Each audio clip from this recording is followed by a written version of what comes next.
So I'm going to be running a custom catch can setup on my VQ37, my G37, and it's pretty simple. All you really need, you need your catch can, of course.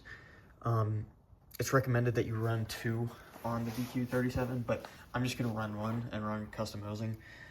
And then, so this is an Evil Energy universal catch can, and then I have Evil Energy fuel hosing. It's 3/8. That's what you need to fit the PCV system on the VQ37. And then I have a little brass T-fitting that I just picked up from Lowe's in the plumbing section. And then you're gonna need these little hose clamps. You can just look up 3/8 inch hose clamps. And then you're gonna need, this is very important, you're gonna need, they're called vinyl vacuum caps.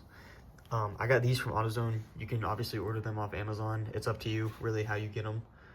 But first, very important thing for the G37 or most PCV systems is, so there's a little filter that comes with this catch can. You want to make sure that is not on here.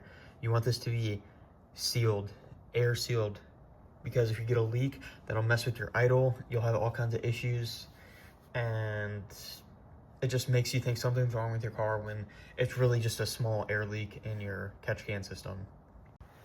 And then for the VQ37 VHR specifically, you need 3/8 inch hosing. That's what'll fit the little fittings on your valve cover case for the with the PCV valves. And then it doesn't really matter Y fitting, T fitting, as long as you can conjoin them if you're running 1 catch can, which is what I'm doing. And then for these are also very important. You're gonna cap off one of the little fittings on the intake manifold. So you're just gonna be running 1 set of hoses, or you're gonna be running the 1 hose to the 1 fitting on the intake manifold, or you can do a second T fitting or Y fitting and then run 1 to both, whichever works for you. I'm doing this because I don't want to have to worry about doing another T fitting in there. So for my mounting point specifically, I'm going to be putting mine right here. I took the mount that comes with the Evil Energy catch can. I cut off about 2 inches on the bottom, and I drilled out a little hole in the top, and I'm just going to kind of put that under this little trim piece, and then I'm just going to put the little 10mm bolt straight through it. So it's going to be sitting about right there. I just don't have the catch can attached. So basically this is how any catch can really works. You're going to have an in and an out, and then I'll break it open for you to show kind of the internals. Okay, so I've already had this on my car for a little bit. I'm just rerunning the hosing. So basically the Evil Energy catch can, it comes with this, it's almost like a thick steel wool. And for me, I couldn't fit all of it in there. I cut it in half, and then I jammed it in there, and then this thing screws on there. Here, I'll show you real quick. So this is exactly how it looks. This little piece screws in here, and that's kind of where your mesh sits, and that's what filters out. It gets filtered through this mesh, and the oil and the residue drips out into the catch can itself, as you can see, and then it goes back out this side. And then this right here, it's just a little dipstick that you can unscrew from the top to kind of see what your oil level's looking like inside the catch can. But yeah, that's pretty much how it works. Okay, so of course, how you run your lines is going to be different depending on the car and how you mount it or where you mount it in relation to the PCV system and the intake manifold. So mine, I'll show you in a second once I get it in. So here's how I have mine ran before I get it on the car. I already had the hose measured out. It was old hose. I got rid of that. I just cut it in the same measurement as I had before, and I'm just gonna put it right back in, but just with the new hosing. So this is what it looks like before I have the whole thing in the car entirely. And here's how it looks with the bracket actually attached to the catch can. Okay, so specifically, this is how I have mine ran. I have like the bracket in between the plastic and the metal right here, and then I just put the same 10mm bolt straight back in there. And then I have one PCV connection, and then my other PCV connection ran both of them meet up in this little T right here. So here's what it looks like. That side comes over to the T, and then this side comes up to the T, and then from there it goes into the entrance side of the catch can, and then there's an in and an out labeled if you get this specific catch can.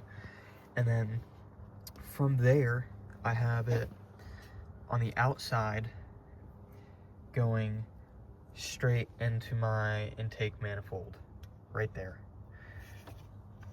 And then here's what I was talking about with how important these little vacuum caps are. So if you're running it like I have mine ran, you're gonna have one side that's completely open and then one side that has the catch can running to it.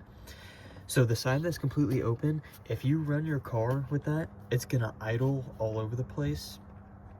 My car usually idles at about 600 RPMs. And without this, it was idling anywhere from like 800 to 1500. And then when I would just be cruising, or I'd go from a stop and just let off the brake and drive and let it go, it'd be speeding up uncontrollably. So the reason these caps are so important is it stops that unmetered air going in and having an effect on your idle and how your car is breathing.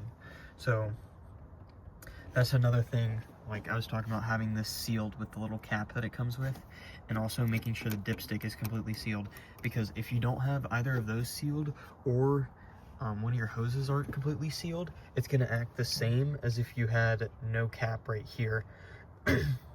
Your idle is going to be all over the place. It's just going to act weird. And then I recommend, when you do put the catch can in, since it's kind of changing the way the airflow is, I recommend doing a throttle body idle positioning reset, and I'll put a screenshot in there showing the steps on how to do it. It works extremely well. I'll go ahead and throw it on the screen. So after you do that, you're gonna want to let the car sit in idle for like 5 to 10 minutes, and then you want to go on a simple drive. And then also another part of the way the valve cover breathes is these little breather valves. So I have long tube intakes or aftermarket intakes, so it's kind of ran a bit differently, but it comes out about almost under the throttle body on both sides. And so typically, if you buy a kit that's made for the G37, it'll come with these little like tiny air filters that you hook onto that.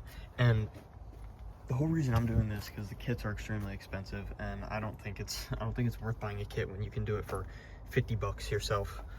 So in the future, you run these little air filters on there, and you just connect those up to the little breather valves, and it's as easy as that. So that's kind of the quick breakdown on what I'm running for my catch can setup. If you guys have any questions, just drop them down in the comments and I'll be sure to answer them.